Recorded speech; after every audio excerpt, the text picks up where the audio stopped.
संस्कृतिको नयाँ यात्रा सुधा त्रिपाठी। बाल्यकालको दशैंको स्मृति मेरो हृदयमा अझसम्म ताजै छ। पूर्वी नेपालको पहाडमा जन्मिएकी म मेरो गाउँ झन्डै झन्डै दशैंको एकल संस्कृतिमा जम्थ्यो र त्यसैमा रमाउँथ्यो। एक वर्षको दशैं सकिएको 4-5 महिनापछि म अर्को पटकको दशैं कहिले आउला भन्ने जिज्ञासामा हुन्थेँ।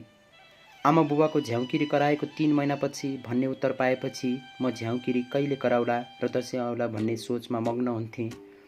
नभन्दै साँझमा झ्याउकिरी कराउँथ्यो। वर्षाले सिङ्गो पहाडलाई छाप्थ्यो। कलकल बग्दै गर्ने झरना र निलो कोशी नदी उर्लन थाल्थे।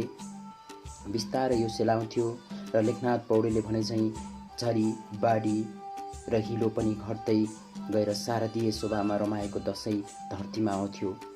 पुर्खाले बनाएको यो प्राकृतिक र सांस्कृतिक समन्वय मलाई अति प्रिय लाग्थ्यो। बाल्यकालको यो मेरो दशैं लुगा, पिङ, मिठो खाना, केरा, कुराउनी, सेलरोटी, मासु, चिउरा र अन्य परिकार र दक्षिणा समेत बोकेर आउँथ्यो। वास्तवमा एउटी बालिकाका रूपमा यो मेरो बाल्यकालको सुखद प्राप्ति थियो। दशैं र दशैंपछि आउने तिहार मेरा खुसी थिए। यी खुसी मेरा जीवन कला र शैलीसँग जोडिएका थिए। जब म यो नै मेरो संस्कृति हो भनेर बुझ्न थालेँ, त्यस बेलासम्म र अझै पनि यी पर्व मेरो जीवन र मनोविज्ञानमा सदैव रहिरहेकै छन्।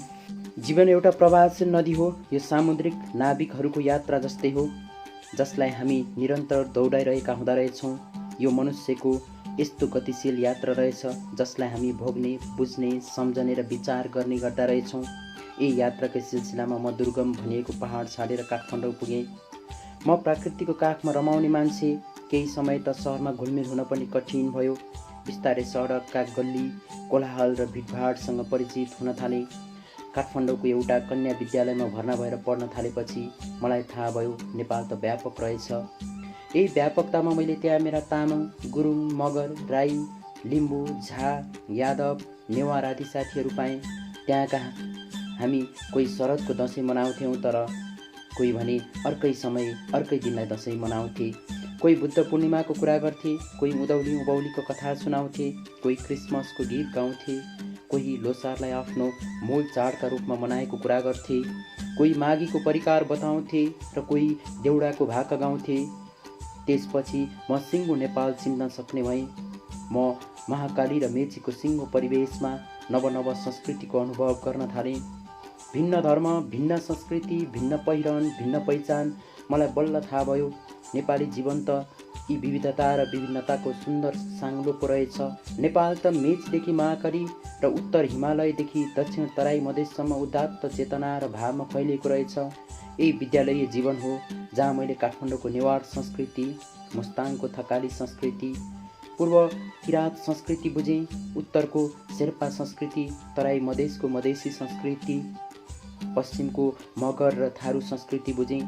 दार्चुला, कर्णाली हुँदै काठमाडौँ उपत्यकाको कञ्चनजङ्घाको काखसम्मको संस्कृति र कलासँग परिचित हुने अवसर प्राप्त गरेँ।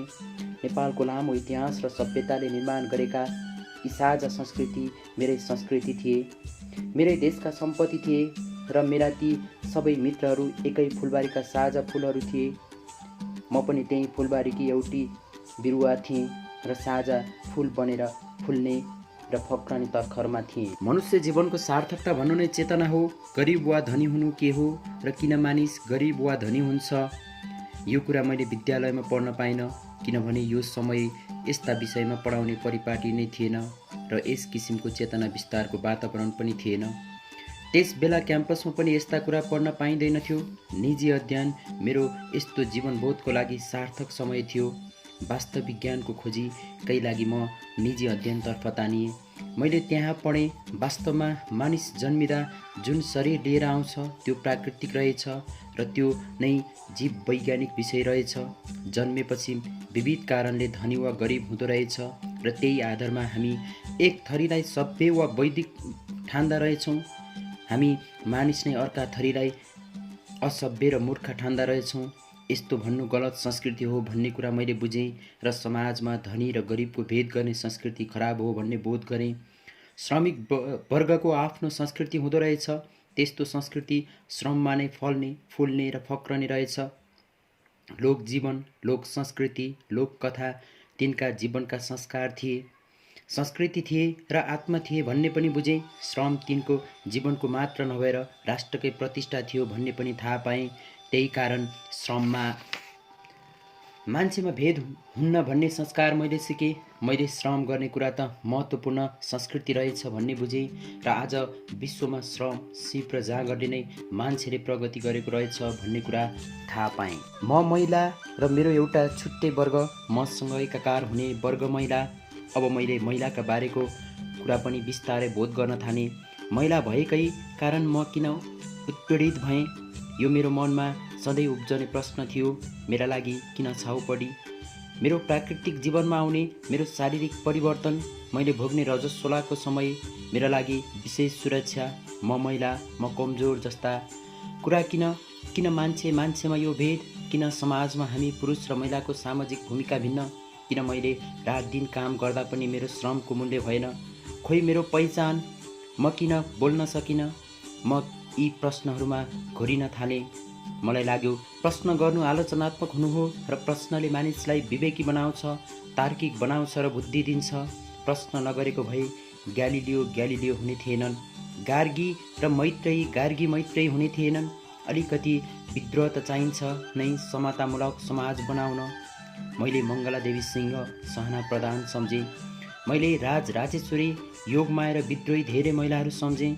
यो समाजमा समानताको यात्रामा मैले धेरै पुरुषहरूलाई सम्झेँ जो महिलासँगै मिलेर न्यायपूर्ण संस्कृतिको निर्माण गर्न चाहन्थे। यस महान स्वतन्त्रताको यात्रालाई पूर्णता दिन चाहन्थे। मैले यस यात्रामा सामेल भएर आवाज दिएँ। देशमा लोकतन्त्र आयो, देशमा गणतन्त्र आयो, संविधानले सांस्कृतिक पहिचान स्थापित गर्यो, समानताका विषयमा ल्यायो। तैपनि हामीले न्याय खोज्नु छ, संविधानको कार्यान्वयन खोज्नु छ र सुन्दर संस्कृतिको निर्माण गर्नु छ। हामीले प्राप्त गर्ने न्याय पनि यही हो। नयाँ नेपालको सांस्कृतिक दिशा र गति पनि यही हो। म बारम्बार घुरिन्छु, सम्झन्छु र चिन्तित पनि हुन्छु। भावुकता मेरो दिमागमा सधैँ यसरी नै खेल्छ र खेलिरहन्छ। समाजमा किन यस्तो संस्कृति बन्यो र बनाइयो? मान्छेको भेद किन जन्मियो? रङको भेद, वर्णको भेद, जातिको भेद, लिङ्गको भेद, यी भेदबाट मुक्त समाज कसरी बन्ने र बनाउने?